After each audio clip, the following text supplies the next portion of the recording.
Hi, I'm Lee Iridium. Hope you're doing all right today. I've got so much to do. I've got to do it from the car, so I apologise for the, the unprofessionalism. Is that a word? Yes, I think it is. Anyway, I'm not being professional. Anyway, so having to do it from the car because, like I said, I've got so much to do. I'm at work now for 5 days straight, 12 hours a day. So I just got to do this when I can.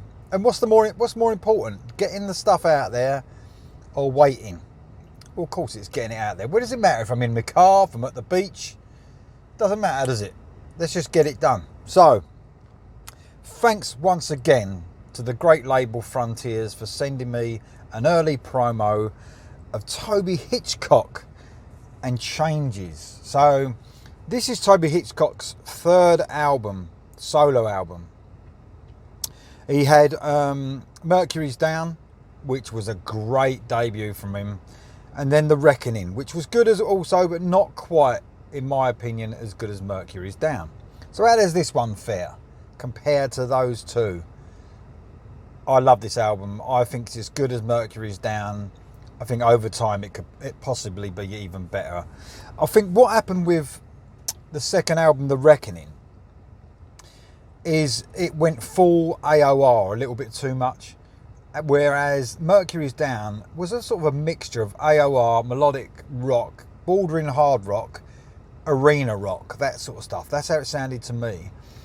And then the second one, like I said, was still good, but it was very mellow, very AOR sounding. Nothing wrong with that, but I preferred Mercury's Down. But this gets right back on track. This is called Changes, like I said.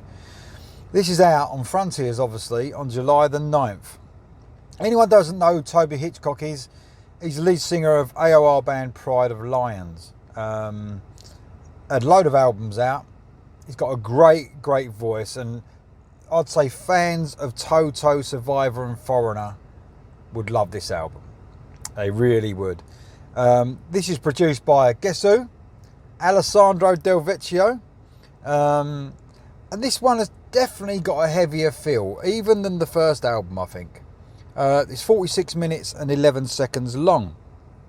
I think there's 11 tracks. Yeah, there's 11 tracks on it. So who else is in the band apart from Toby Hitchcock? You've got Martin Jepson Anderson on the guitar, does a brilliant job. And you know what? There's some quite heavy moments on this album. And I'm not talking Slayer. I'm talking melodic, heavy rock stuff. The guitars are quite heavy in the mix when on especially on certain songs. They're quite loud in the mix. It's a great sound on the guitar, and the guitar player does a great job soloing. A lot of the time he keeps it nice and simple, along with the melody, the melody of the tune. So he keeps a nice melody there. Alessandro Del Vecchio, apart from producing the album, is the bass player and keyboardist.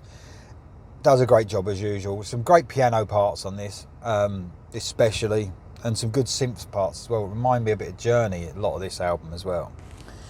Also, apart from Toto, Survivor and Foreigner, I was going to say, and little bits of Journey as well, there's definitely a few songs on here that have got that Queen sound, the classic Queen sound. Nothing wrong with that. I love a bit of Queen. So, 11 tracks to talk about. I'm on the break, so I've got to hurry up. So, first track was one that I actually reacted to called Forward, single, very catchy, smooth, great opening track. Toby Hitchcock's range is just amazing. He's got the perfect AOR melodic hard rock voice, without a doubt. Check out my reaction to that if you want to hear the full song. Brilliant song, Forward. It's a great opener. Next up is Before I Met You. This is apparently a cover version of a Greek song, like a Greek artist wrote this song. Never heard that song, but after a short acoustic guitar intro and a vocal start, goes into a great 80s inspired soaring sort of song. Guitar, a lot of cuts through nicely on this. I said the guitar really is does sound good on this album, and it really cuts through more than it did on the previous one. This one gives me more Toto feels for some reason, even though it's a cover version of a difference. It's not a Toto song. It gives me Toto feels, definitely. Has a bit of a darker feel actually to the song, the whole feel of the song. Great song that is. Next up is Changes. Again, guitars play an important part, running a classic sort of heavy rock riff, if you like. Then a great chorus running over a slightly odd time signature. So a little bit unusual in this sort of genre. It's not like massively Dream Theater time signature. We're talking just a slight odd time signature, which is a cool thing, keeps you in the groove of the song. Nice simple melodic solo, what you need in this type of melodic rock on Changes. I love the solo. Next up is Tonight Again.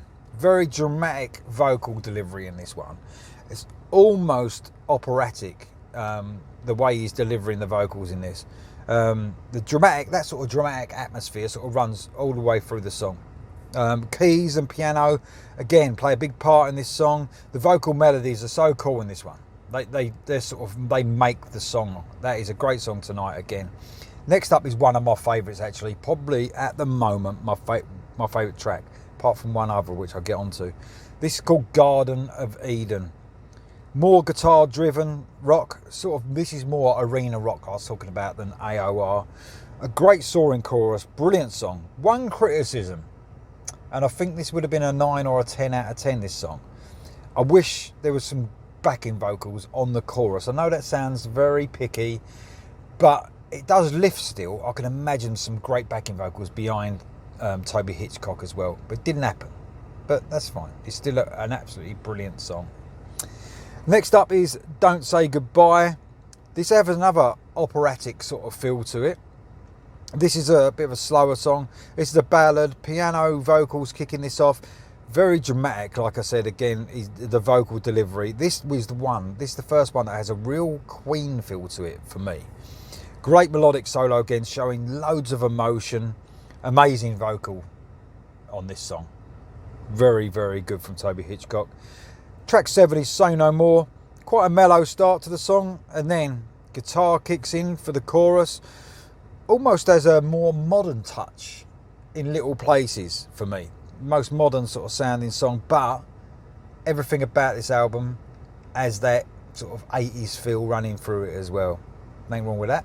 We love the 80s, don't we? Next up, track 8. This is another one of my favourites I was talking about. Runaway Again from Love. So this is like a mix of Queen and Journey for me. This is what it reminded me of. Almost has a real epic feel to it. Piano running through the song again, but some quite heavy guitar on parts, even chugging guitar on this coming in and out. Again, Hitchcock's vocals are the strength here. Amazing vocal delivery. A brilliant extended solo at the end of the song. That's what reminded me as well of, in Journey, sometimes Neil Schon goes off on one a little bit for quite a while. Reminded me a little bit of that. Two Hearts on the Run is next. Pure AOR. Medium paced AOR song. Simpson guitars with that certain sort of Toto Survivor feel to it. It almost felt like, when I was listening to it, like a nighttime cruising song. Not that I ride around cruising in my car playing music or anything, but maybe when I was younger. But it reminds me of that. It's the sort of song you would play nighttime, just cruising around in your motor. Next up is On the Edge of Falling. This one, again, is a great song. Has a real Journey feel to it for me. Big chorus, AOR song, a really great song. And we finish off with a good song as well, Losing You. Again, a big dramatic sounding ballad that mixes piano with some quite heavy guitar parts. Very cool song to end on, without a doubt. It's a sort of slow, mainly slow, but it picks up the pace a little bit. It's a great song. Overall, the album is a really good album. I'm really pleased. Toby Hitchcock, for me, even though the second album was good, The Reckoning, he's got back on track, definitely. The sound of the first album, I think, plus a little bit more, actually. So it's a great, great effort from Toby Hitchcock. Now, I'm not a massive Pride of Lions fan. In fact, I don't know why they don't resonate with me, Pride of Lions. I think there's something about them. I think they're too AOR. That's why I like the Hitchcock stuff. I believe it's more arena rock, a bit more along the melodic hard rock sort of side for me. Not quite melodic hard rock, it's not really heavy, but the guitars are up in the mix a little bit more for me. I prefer this than Pride of Lions. That's just me. I'm really cool that I can get early reviews out to you now. The guys at Frontiers, like I said, I've got a few more coming up this week when I get time. Later on in July they're coming out, so I'm going to be reviewing them. Hope you like my review. Hope you love the album. I really recommend it if you're a fan, you know, of that Toto Foreigner, Journey sort of sound with a little bit of mixture of Queen, like I said. I recommend this album without a doubt. I really do. Get it. You won't be disappointed. I'll see you next time.